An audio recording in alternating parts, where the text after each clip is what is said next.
السلام علیکم ناظرین، آج ایک نئے موضوع کے ساتھ حاضر خدمت ہیں۔ آج کا موضوع ہے وہی پاکستان میں 27ویں ترمیم آئین میں کر دی گئی۔ اس وقت سیاسی جماعتوں کا حال جو ہے وہ ہمارے سامنے ہے۔ حکومتی جماعتیں بغلیں بجا رہی ہیں کہ ہم نے بڑی کامیابی سے کچھ جو ہے وہ پارلیمنٹرینز کو دوسری جماعتوں سے توڑ کر بھی 2/3 میجورٹی لے لی اور اس آئینی ترمیم کو ہم نے پاس کروا لیا۔ اپوزیشن کا حال بھی ہمارے سامنے ہے، بہت شور شرابہ مچا ہوا ہے، بہت تحریک چلانے کی باتیں ہو رہی ہیں، نو نو کے نعرے لگ رہے ہیں، شیم شیم کے نعرے لگ رہے ہیں۔ آج جو ہمارا موضوع ہے وہ اس آئینی ترمیم میں جو خاص طور پہ آرمڈ فورسز کے بارے میں تبدیلیاں کی گئی ہیں اس پر ہم بات کریں گے۔ میرے ساتھ اس موضوع پر بات کرنے کے لیے ڈاکٹر شبیر احمد خان موجود ہیں۔ ڈاکٹر شبیر احمد خان شعبہ سیاسیات جامعہ پنجاب کے استاد ہیں، امریکہ سے پی ایچ ڈی کی، آئین کے ماہرین میں شمار ہوتے ہیں، سیاسی تجزیہ نگاری کا ان کا وسیع تجربہ ہے۔ محترم شبیر احمد خان صاحب، السلام علیکم۔ وعلیکم السلام سر۔ تو بڑی خوشی ہوئی آپ نے آج ہمیں پھر وقت دیا۔ ڈاکٹر صاحب، میں اس پہ بات کرنا چاہتا ہوں کہ ہمارے جیسا ملک کہ جس میں ہم نے 73 کا آئین بنایا، ساری سیاسی جماعتوں نے یک زبان ہو کر اس میں ساتھ دیا۔ پاکستان کے اندر ٹھیک ہے ماضی کے تجربے کچھ اچھے نہیں رہے کہ اس میں جمہوریت بھی چلتی رہی، ماشاء اللہ بھی ہم نے دیکھے، لیکن پچھلے کچھ سالوں سے ماشاء اللہ تو نہیں لگا تھا۔ تو پھر کیا ضرورت پڑی کہ آئین میں ہم آرمی ایکٹ میں، نیول فورسز کے ایکٹ میں، ایئر فورس کے ایکٹ میں ہم تبدیلی کریں اور کچھ نئی باتیں شامل کریں؟ کیا ضرورت پڑی؟ دیکھیں، سب سے بڑی ضرورت تو یہ تھی کہ جو ماضی ہمارا رہا ہے کئی ڈیکیڈز پہ مشتمل، اس نے ہمارے اداروں کو کمزور کیا، جس میں جوڈیشری بھی شامل ہے، جس میں پارلیمان بھی شامل ہے، جس میں جو ہمارا ایگزیکٹو ہے وہ بھی شامل ہے۔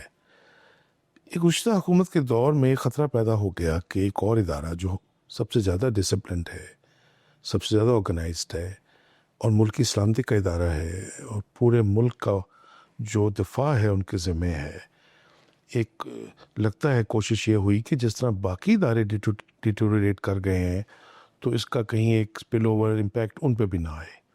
بعض طرف سے یہ ایک ایفرٹ بھی کی گئی کہ ان میں بھی ایک تقسیم پیدا کی جائے یا کم از کم تقسیم کا تاثر دیا جائے۔ اس آئینی جو 27ویں ترمیم ہے، اس میں اس ادارے نے ماضی سے سبق سیکھا ہے اور اپنے ادارے کے استحکام کے لیے، اپنے ادارے کی جو کارکردگی ہے اس کو مستحکم کرنے کے لیے، اس کی جو ورکنگ ہے اس کو بہتر کرنے کے لیے، پاکستان اب ایک جوہری ملک ہے، اس جوہری ملک کی جو ضروریات ہیں اور تقاضے ہیں، اور پھر جو ابھی حال ہی میں انڈیا کے ساتھ جو ہمارا معاملہ ہوا اس کے تحت اس میں اسٹرکچرل ریفارم ضروری تھی۔ وہ جو ایک کانسیپٹ ہے چین آف کمانڈ کا، جو ہماری آرمی میں جو ہم نے برٹش سے ظاہر ایک لیگیسی لی ہے، ہمارے طرح طرح کی لوگ باتیں کرنے لگ گئے تھے، اور خاص طور پہ ڈاکٹر صاحب ایک ایشو ہمارے یہاں ہمیشہ سے رہا جس کو ہم عام طور پہ کہتے ہیں کہ civilian supremacy over the arm forces. ہمارے یہاں ہر حکومت کو یہ ڈر ہوا کرتا تھا کہ جی کبھی ملک میں معاشرہ لگ جائے گا، اور ایسا ہوا بھی، حکومتوں کو چلتا کیا گیا۔ اچھا، دوسری طرف یہ ہم نہیں سوچتے کہ ادھر بھی ایک ڈر اور خوف رہا کرتا تھا۔ مثلا مجھے یاد ہے نواز شریف صاحب جب پرائم منسٹر تھے تو اس وقت کے آرمی چیف جو جنرل جہانگیر کرامت تھے، انہوں نے کئی سوالوں کا جواب دیتے ہوئے نیشنل سیکورٹی کونسل کے حوالے سے کوئی بات کر دی کہ فوج کا کردار جو ہے بعض ملکوں میں آئینی بھی ہوتا ہے، اور آپ نے دیکھا کہ ان کا استعفیٰ لے لیا گیا۔ ہمارے ایک آرمی چیف ابھی وہ کسی ملک کے دورے پہ تھے اور جہاز میں تھے، یہاں کچھ لوگوں نے پرائم منسٹر کو مشورہ دیا کہ جی ان کے لینڈ کرنے سے پہلے ان کو فارغ کر دیں۔ ملک کے دفاعی ادارے کے سربراہ کو اچھا، اگر پرائم منسٹر کو گھر جانے کا خوف ہے تو کیا یہ خوف نہیں ہے؟ اور کیا ایسا ہوتا نہیں رہا؟ اس کا بھی کبھی عمل ہوا، کبھی نہیں ہوا۔ میں کہتا ہوں کہ اس ترمیم کے بعد جو فیلڈ مارشل ہیں جنرل عاصم منیر، ایک تو ان کے پاس اب 3 عہدے ہیں، یعنی 3 کیپس ہیں ان کے سر پہ۔ ایک تو فیلڈ مارشل ہیں وہ، اور وہ تاحیات عہدہ ہے۔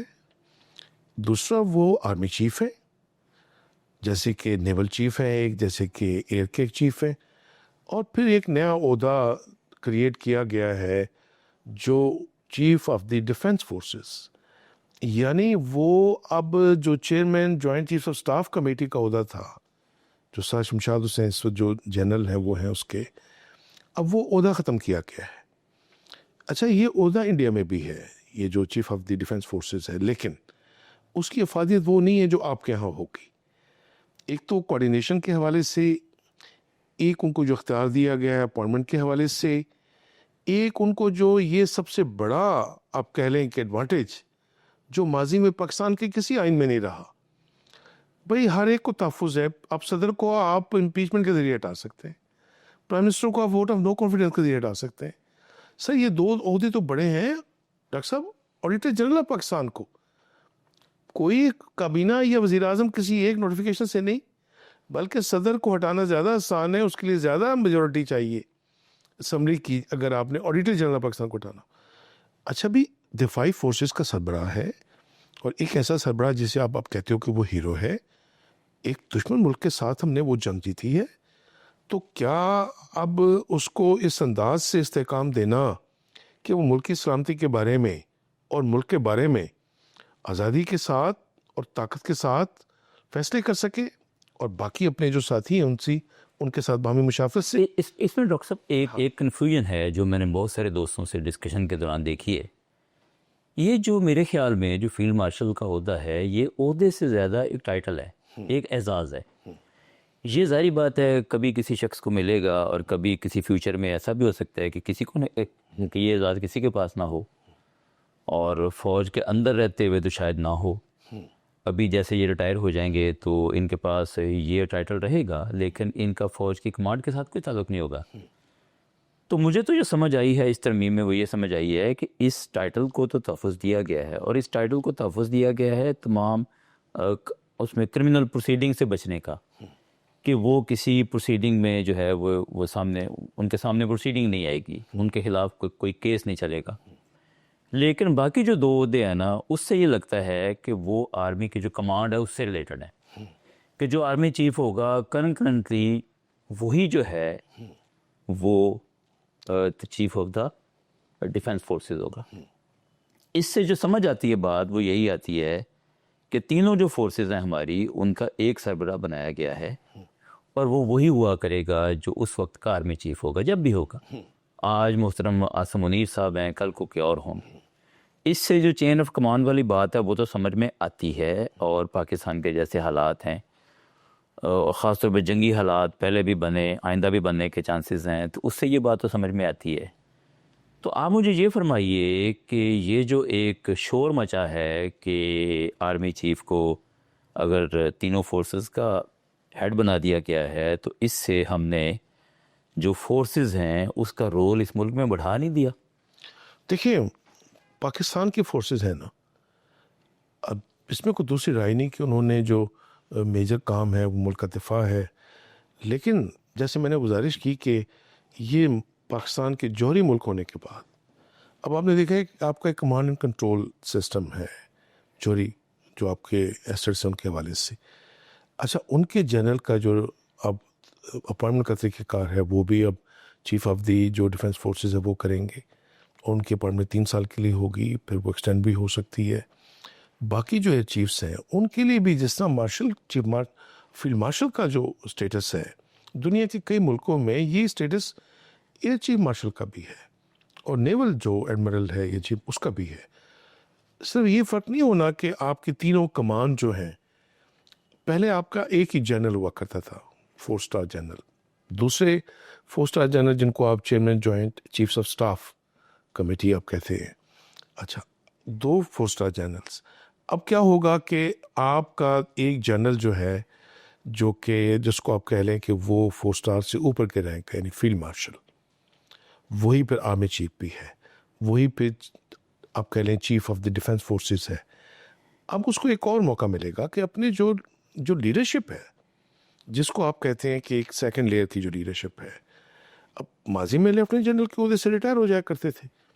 ڈاکٹر صاحب یہ بھی ہوتا تھا کہ جس کے ایک یعنی نام جاتے تھے پرائم منسٹر کے پاس، 5 نام چلے گئے، 6 نام چلے گئے، جونیئر موسٹ کو پرائم منسٹر نے پیک کر لیا ہے.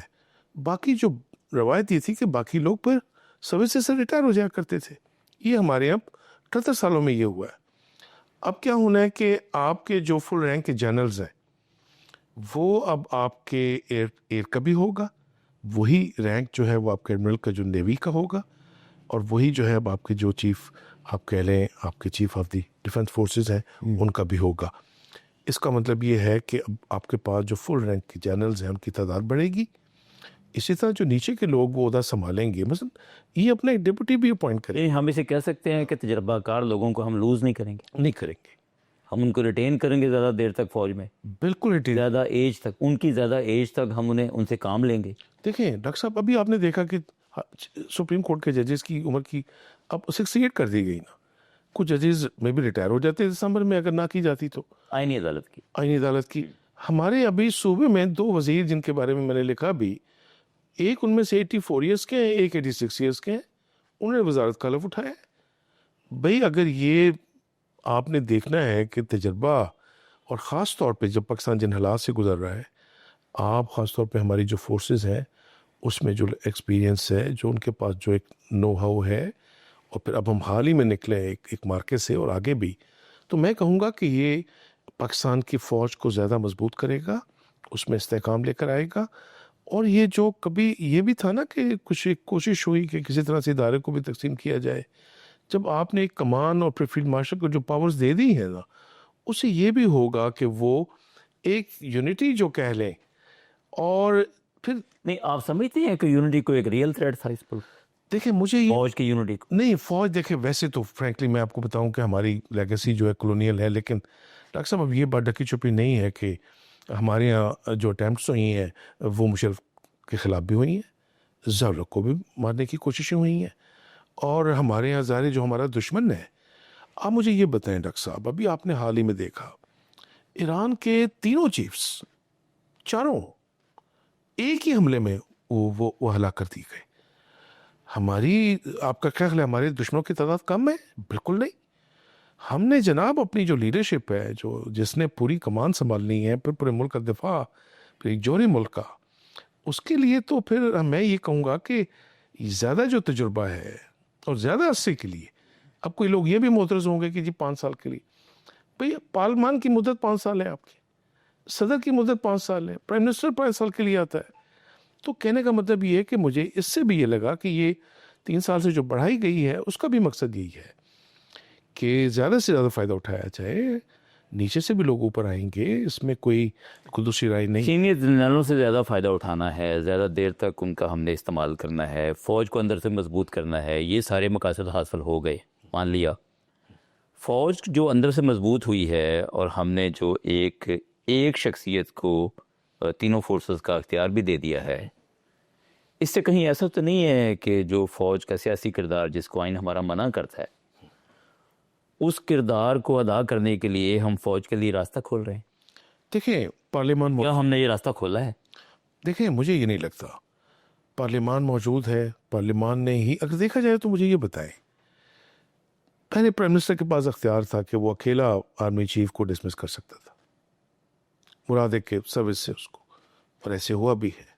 اب یہ اختیار کس کے پاس ہے؟ پارلیمان کے پاس آ کے، اب اس سے آپ اندازہ دیکھیں کہ پارلیمان مضبوط ہوئی ہے نا اس سے، کہ بجائے ایک فرد کے پاس وہ اختیار رہتا اور اس سے خرابی پیدا ہوتی، اور پھر ملک کی جو سیاسی نظام ہے اس کو بھی ہوا خطرہ لاک نا۔ جب مشرف صاحب کو ہٹایا گیا تو پھر کیا ہوا تھا؟ وہ یہی ہوا تھا، کو ہو گیا۔ کو ہو گیا۔ آپ نے دیکھا کہ پارلیمان نے کو کا راستہ بھی روکا ہے، مارشل لا کا راستہ بھی روکا ہے، اور یہ اختیار اپنے پاس لے کر کے آرمی چیف کو وہ اپوائنٹ کر سکتی ہے، وہ ہی ہٹا سکتی ہے۔ اپوائنٹ سے مراد ہے کہ پرائم منسٹر بھی تو پارٹ ہے نا پارلیمان کا، ہیڈ ہے نا اس پارٹی کا اور ہاؤس کا۔ مجھے اگر اس کو اس تناظر میں دیکھا جائے تو مجھے اس پورے کھیل میں پارلیمان زیادہ طاقتور اور مضبوط بن کے سامنے آئی ہے۔ اور جو آرمی چیف کے حوالے سے جیسے 5 سال کی بات ہو رہی ہے یا اس انداز سے، تو میں کہوں گا کہ اس کو بھی یہ استحکام ملا ہے کہ اس عہدے کو اب وہی توقیر جو کہ پریزیڈنٹ کو ہے، جس طرح باقی کو ایک امپیچمنٹ کے ذریعے ہٹایا جا سکتا ہے۔ پھر دوسری بات، ایک اور بڑی عجیب بات، ہمارے یہاں بعض کا جیسے ابھی بات ہو رہی ہے کہ جی استثناء کی بات دنیا کے ہر ایگزیکٹو کو ہوتا ہے، امریکی صدر کو حاصل ہے۔ آج تک امریکہ میں 40 صدر گزرے ہیں، ایک صدر کو بھی ایسے نہیں ہوا کہ اس کے عہدے سے ہٹنے کے بعد بھی عدالت کا سامنا آپ نے استثناء کا نام لیا ہے تو اسی پر بات کر لیتے ہیں. ہمارے بعض علماء کے بیانات سامنے آئے ہیں. میں نے مفتی تقی عثمانی صاحب کا بیان سنا ہے, میں نے جوید احمد غامدی صاحب کا بیان بھی سنا ہے. انہوں نے کہا ہے کہ ایک اسلامی معاشرے میں, اور پاکستان کا جو آئین ہے وہ اسلامی جمہوری پاکستان کا آئین ہے, ایک اسلامی معاشرے میں اس طرح سے استثناء اور ساری عمر کے لیے استثناء کا کوئی تصور نہیں ہے. اس پر آپ کیا کہیں گے؟ دیکھیں, آلریڈی پاکستان کا اگر آپ آئین پڑھیں تو آئین کا جو آرٹیکل 248 ہے وہ صرف استثناء صدر کو یا وزیر اعظم کو یا گورنرز کو, وہ صوبائی وزیروں تک آتا ہے.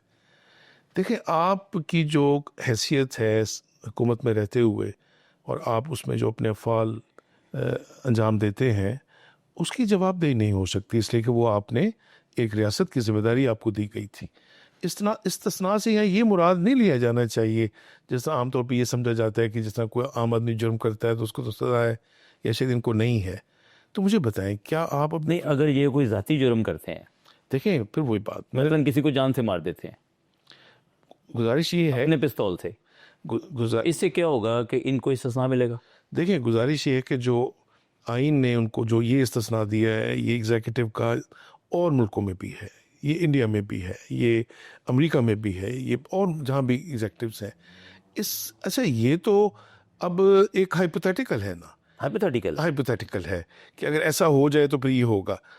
جبکہ دیکھا یہ گیا ہے کہ دیا کیوں جاتا ہے, دیا اس لیے جاتا ہے کہ آپ کا ایک ہائیسٹ ایک عہدہ ہے. نہیں, یہ دیکھیں, یہ تو بات سمجھ میں آتی ہے کہ جب تک وہ اس عہدے پر براجمان ہیں, انہوں نے کام کرنے اس ملک کے لیے, اس دوران ان پر مقدمات نہ قائم کیے جائیں, اس دوران ان کو پریشان نہ کیا جائے, تنگ نہ کیا جائے. لیکن یہاں تو استثناء اس کے بعد بھی دے دیا گیا. دیکھیں, پھر وہی بات, اگر کسی آدمی نے ایسا ہے جو کہ اب پستول اٹھائے پھرتا ہے اور بعد میں اس نے یہی کام کرنا ہے, تو میں یہ کہتا ہوں کہ اتنے اہم عہدے پہ وہ آ کیسے کیا ہے. دیکھیں, اسلام میں بھی یہ ہے کہ جو آپ کا اس کیلف پر کرپشن ثابت ہو جاتی ہے, خلیفہ ہے یا جو نہیں ہوتا کیا ہے ہمارے یہاں. دیکھیں, یہ کیوں کیا گیا ہے. ابھی آپ نے دیکھا, ابھی پچھلے دنوں کی بات ہے کہ فرانس کے صدر کو انہوں نے سرکوزی جی کر دیا. اچھا, ابھی یہ جو آپ ملیشیا کے صدر بیٹھے ہو, کرپشن ثابت ہوئی تو کیا نا. دیکھو وہ تو کچھ اور کہتا ہے. ظاہر سیاست کا ایک یہ بھی المیہ ہے کہ ہمارے یہاں ہوتا کیا ہے کہ اقتدار تک تو وہ سب کچھ پاک صاف ہوتے ہیں, بعد میں پتہ لگتا ہے جی سارے مقدمے ان پہ بنتے تھے. پاکستان کی یہ تاریخ رہی ہے کہ پاکستان میں زرداری صاحب کے ساتھ ہوا کہ ٹھیک ہے, جب تک اقتدار نواز شریف کے ساتھ ہوا, ان کو جان جیل میں پڑے ہوتے تھے, پرائم منسٹر ہیں کبھی اگلے دن. میں یہ کہتا ہوں کہ آپ اپنے کسی ایک عہدے کو تو توقیر دیں. 26 کروڑ لوگوں کا ملک ہے ڈاکٹر صاحب, 26 کروڑ لوگوں میں کیا ہمارے اس اوصاف کے یا کردار کے حامل لوگ 2-3 بھی نہیں ہوں گے جن کو ہم کہیں گے کہ ان سے وہ عقیدت زدہ نہیں ہوں گی. تو میں یہ کہوں گا کہ اس کو آپ پولیٹیکل اس کو لیں. یہ اس انداز سے دیا گیا ہے کہ ایک تو اپنے افعال, اپنی کارکردگی وہ کام کرتے ہوئے جو ملک کے لیے کرتے ہیں. اب وہ دیکھیں گا جی اوت اٹھاتے ہیں, اس اوت کو اگر آپ پڑھ لیں تو اس میں وہ ساری بات وہی ہوتی ہے کہ یہ اپنے ذاتی مفاد کو کسی صورت ترجیح نہیں دیں گے. تو مجھے یہ بتائیں, یہاں تو ہمیں کہا جاتا ہے, علماء بتاتے ہیں کہ جی آپ کو نماز کی یا روزے کی مشق اس لیے کرائی جاتی ہے کہ پھر آپ اپنی باقی زندگی میں بھی. تو مجھے تھوڑا سا یہ فیل ہو رہا ہے کہ اس کو تھوڑا سا انہوں نے اسٹریچ کر کے بیان کیا جا رہا ہے. یہ استثناء اور ملکوں میں بھی ہے, اور اس کو اس انداز سے نہیں لیا جانا چاہیے جس انداز سے اس پہ تنقید ہو رہی ہے. وہ بالکل ماورا نہیں ہے, لیکن آپ یہ تو دیکھیں کہ ان کا کردار وہ نہیں ہے جو ایک عام آدمی کا ہے. پوری ملک کی سلامتی کے وہ ضامن ہیں اور بڑے اہم فیصلے کرنے ہیں انہوں نے. تو آپ اگر ان کو یہ بھی اختیار نہیں دیتے کہ بعد میں آپ ان کو عدالتوں میں گھسیٹیں گے, تو میں کہتا ہوں اس کو اس تناظر میں دیکھیں جو سیاسی ہے. نہیں, میں اس طرف پھر آتا ہوں.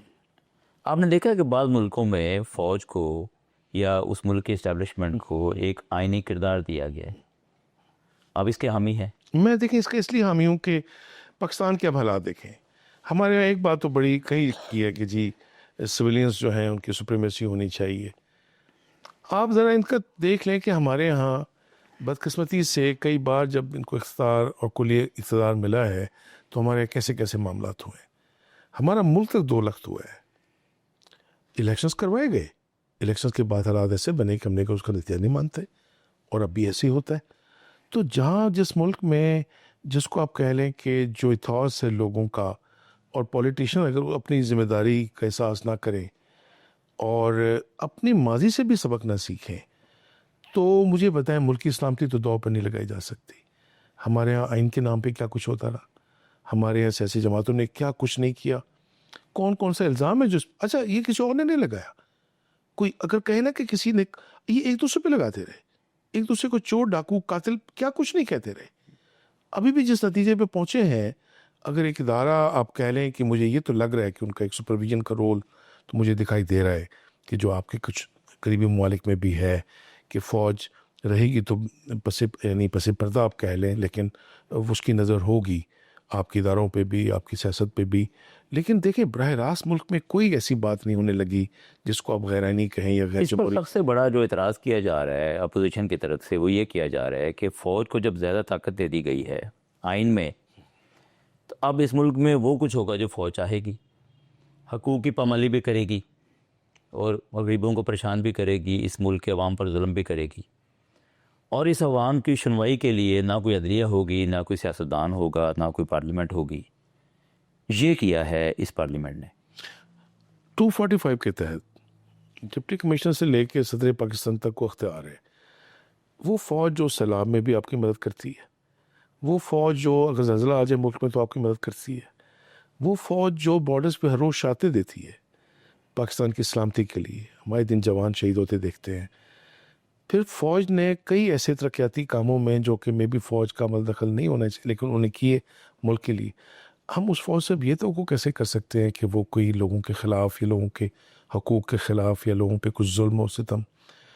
فوج تو ضامن اس بات کی کہ یہ ملک اور ملک کے عوام جو ہیں وہ آزادی کا سانس لیں, وہ محاذ پہ بیٹھے ہوئے ہیں, وہ اپنی جانوں کے نذرانے پیش کر رہے ہیں.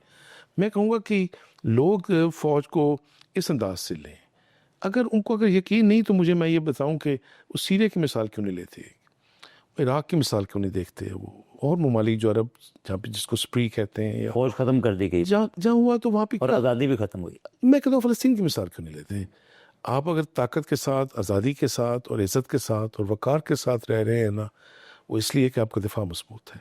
میں کہتا ہوں ایک ایسے ادارے کے بارے میں بدگمانی نہیں ہونی چاہیے. اور مجھے لگتا ہے آئینی ترمیم کے بعد ڈاکٹر صاحب ہم یہ بھی توقع رکھیں کہ اس ملک میں ماشاء اللہ کا رستہ ہمیشہ کے لیے بند ہو گئے.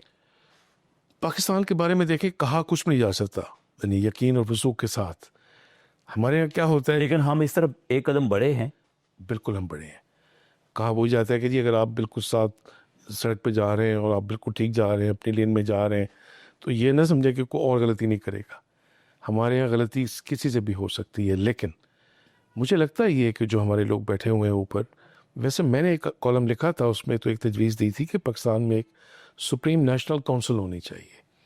ہمارے یہاں کیا ہوتا ہے کہ ایک دوسرے کو تو یہ ایک فورم ہو جس میں ساری طاقتیں بیٹھیں. چائنا میں دیکھیں آپ, چائنا میں پارلیمان ہے ان کی, پیپلز نیشنل کانگریس, 5000 سے زیادہ لوگ بیٹھتے ہیں. پھر ان کی پرائم منسٹر بھی ہے, کونسلر میں. ہمارے نیشنل سیکورٹی کونسل تو ہے. ہمارے یہاں دیکھیں ایک اس کو کہا وہ ایک اس کو ڈیفنس کمیٹی کہتے ہیں آپ, جو نیشنل ڈیفنس, اس کو میں کہتا ہوں فعال کرنا چاہیے. اور مجھے لگتا یہ ہے کہ 27ویں ترمیم کے بعد اگر ضرورت محسوس ہوئی تو 28ویں ترمیم یا 19ویں ترمیم میں بھی اس چیز کا اعادہ کیا جا سکتا ہے کہ فوج سیاستدانوں کے ساتھ مل کے بیٹھ کے ملک کی سلامتی اور ملک کی تحفظ کے لیے اور معاشی ترقی کے لیے اپنا کردار ادا کرے. دیکھیں میں نے یونیفارم کا مطلب یہ ہرگز نہیں ہے کہ وہ پاکستان کا شہری نہیں ہے, وہ یا اس کا پاکستان کے ساتھ تعلق نہیں ہے, اس کے دل میں پاکستان کا درد نہیں ہے. پھر آئے دن کی اگر آپ اسی خوف میں کہ کب فوج آ جائے, کب مارشل لگ جائے. دیکھیں ملکی حالات اور دنیا کے حالات اور خطے کے حالات اب اس چیز کی ڈیمانڈ کرتے ہیں کہ آپ کے یہاں اندرونی استحکام ہو, اتحاد ہو اور یونٹی ہو. ماضی میں یہ ہو گیا کہ آپ دھرنے بھی کرتے تھے, آپ جلسے جلوس بھی کرتے تھے, حکومتوں کو گرا دیں. میں کہتا ہوں ملک کا سوچیں اور لوگوں کا سوچیں. آپ سمجھتے ہیں کہ اس ترمیم کے بعد خاص طور پہ جو فوج کے حوالے سے ہوئی ہے, اس ملک میں استحکام آنے لگا ہے؟ دیکھیں پاکستان کا دفاع مضبوط ہے, پاکستان کو بیرونی خطرات نہیں ہے. ایک ایٹمی ملک کو چیلنج کرنا, اور جبکہ ہمارے جو فیلڈ مارشل ہیں وہ یہ کہہ چکے ہیں, انہوں نے فلوریڈا میں کہا کہ دیکھیں پاکستان کو اگر خطرہ ہوا تو پھر میں پوری آدھی دنیا کو لے جاؤں گا. انڈیا کو دیکھیں بچایا گیا 10 مئی کو, یہ دنیا کو پیغام مل گیا تھا کہ 1.5 ارب کا ملک ہے, وہ اس کو تباہ ہوتے نہیں دیکھ سکتے تھے.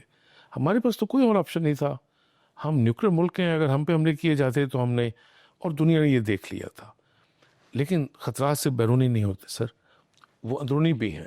اچھا اس میں پھر ذمہ داری کسی ایک ادارے ایک فرد کی نہیں رہ جاتی, اس میں میں بیسک استاد ہوں، میری اپنی ذمہ داری ہے کہ میں اپنی ذمہ داری ایمانداری اور دیانتداری سے کروں. بیوروکریسی ہے اور ادارے ہیں، طلباء ہیں، کسان ہیں، فارمرز ہیں، پارٹیز ہیں، گروپس ہیں، ادارے این جی اوز ہیں، سول سوسائٹی ہے.